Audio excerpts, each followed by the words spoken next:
عصر کا وقت بہت نازک ہے اور فجر کا وقت بہت نازک ہے۔ یہ دو وقت فیصلوں کے ہیں، اور ان دو وقتوں میں جو بندہ فیصلے کروا لے وہ اندھیری دنیا سے نکل جائے گا، بیٹے، نعمتیں، رزق، عزتیں اور برکتیں پائے گا۔ یہ دو وقت ایسے ہیں جب حاضریاں تبدیل ہوتی ہیں۔ ان دو وقتوں میں فرشتوں کے ذریعے اللہ کے پاس کچھ پیغامات پہنچاتے ہیں کہ اللہ تیرا دوست بننا چاہتا ہوں، اس دل کی دنیا کو آباد کرنا چاہتا ہوں، ان جذبوں کو پاک کرنا چاہتا ہوں، اور تیری محبوبیت چاہتا ہوں اور تجھے محبوب بنانا چاہتا ہوں۔ اللہ تو چاہتا تو ہو جائے گا، تو چاہ لے۔ اور اللہ کا ایک نظام ہے، اللہ کا ایک نظام ہے، اور وہ نظام رب کا سچا نظام، وہ نظام رب کا سچا نظام۔ اور وہ نظام کیا ہے؟ یہ جو چاہتا ہے اللہ اس کے لیے کر دیتا ہے، اس کا سچا نظام جو چاہتا ہے اللہ اس کے لیے کر دیتا ہے۔ اس لیے عصر کی نماز کے بعد جو شخص عصر کی نماز کے بعد جو شخص عصر کی نماز کے بعد عصر کی نماز کے بعد جو شخص کیا کرتا ہے؟ لا یجلیہا، بس سانس روک کے پڑھ لے، جتنی دفعہ پڑھ لے۔ عصر کی نماز کے بعد، عصر کی نماز کے بعد بڑے فیصلے ہوتے ہیں، اور فجر کی نماز کے بعد بڑے فیصلے ہوتے ہیں، طاقتور فیصلے ہوتے ہیں، بہت طاقتور فیصلے ہوتے ہیں۔ لا یجلیہا لوقتہا الا ہو، جو بندہ سانس روک کے اس کو پڑھ لے، سانس روک، اس کا دل روشن، اس کے جذبے روشن، اس کو ولایت ملتی، اس کو روحانیت ملتی، اس کو برکتیں ملتی ہیں، اس کو خیریں ملتی ہیں۔ چھوٹا سا لفظ ہے، کیوں؟ فرشتوں کی تبدیلی کا وقت ہے۔ عصر کے وقت جو بندہ عمل کرے گا اس کو دو فرشتے ملیں گے، آنے والے بھی جانے والے۔ کسی بھی نماز میں دو فرشتوں کی آمد نہیں ہوتی، ایک فجر میں اور ایک عصر میں، ایک آنے والے ایک جانے والے۔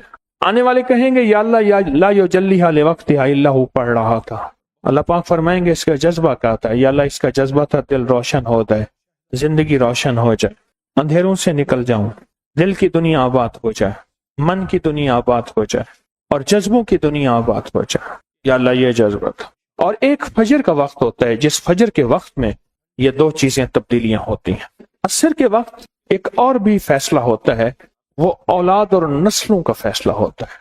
یہ میری بات یاد رکھیے گا، اولاد اور نسلوں کا فیصلہ عصر کے وقت ہوتا ہے۔ اس لیے فرمایا جو بندہ عصر کے وقت یا رحمان پڑھے، جاگ رہے نہیں ورنہ سو رہا، وہ ایسے تو ہٹا لیں، پھر اب آپ سے پیار ہے اس لیے آپ اللہ اس کے حبیب کے مہمان ہیں، آپ بہت قیمتی ہیں۔ میں جو بندہ عصر کے وقت 11 بار یا رحمان پڑھے گا، کیا پڑھے گا؟ صرف 11 بار یا رحمان پڑھے گا جو عصر کے وقت، اللہ اس کی نسلوں کے فیصلے فرماتے ہیں۔ بڑی قیمتی بات، نسلوں کے فیصلے فرماتے ہیں، نسلوں کے۔ کیا پڑھے گا اللہ اس کی نسلوں کے فیصلے فرماتے۔ اس وقت بے اولادی بڑھ رہی ہے، بہت بڑھ رہی ہے، حد سے زیادہ بڑھ رہی، بے اولادی بہت بڑھ رہی ہے اور حد سے زیادہ بڑھ رہی ہے۔ اللہ اس کی نسلوں کے لیے فیصلے فرماتے۔ دیکھیں اللہ نے دو چیزوں کو فرمایا ہے کہ تم ان کو پسند بھی کرتے ہو اور اس پہ تمہیں فخر بھی ہے، المال والبنون، ایک مال اور ایک بیٹے۔ یہ تمہارے لیے دو چیزیں پسندیدہ ہیں، مال اور بیٹے۔ فجر کے وقت مال ملتا ہے، عصر کے وقت بیٹے ملتے ہیں۔ عجیب بات، فجر کے وقت کیا ملتا ہے بولے، اور عصر کے وقت، اچھا فجر اور عصر کی تقسیم ہے، عجیب تقسیم ہے۔ عصر کے وقت طلسمات بہت ٹوٹتے ہیں، جادو بہت ٹوٹتے ہیں، بندشیں بہت ٹوٹتی ہیں، کیونکہ عصر کا وقت اصل میں بڑا نازک ہے، ظہر اور مغرب کے درمیان کا نازک وقت۔ انسان نے ظہر کو وقفہ کیا، فجر کا کام کیا ہوئے، اب وہ اس کو مغرب قریب نظر آتی ہے، اور یہ نماز بہت حساس نماز ہے، بہت حساس نماز، بہت حساس۔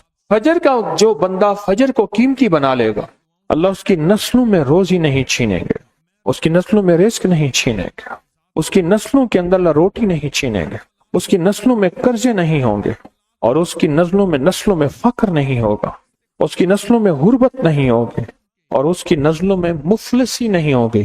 اور لفظ مفلسی فلوس سے ہے، فلوس کہتے ہیں مال کو، پیسوں کو، عرب میں کہتے ہیں فلوس معافی، پیسے نہیں ہیں، مفلسی فلوس سے نکلی۔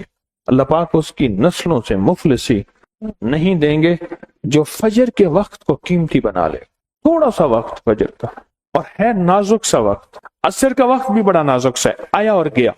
ظہر کا وقت بہت لمبا، مغرب کا وقت عشاء تک، عشاء کا وقت فجر تک، فجر سے پہلے سارا عشاء۔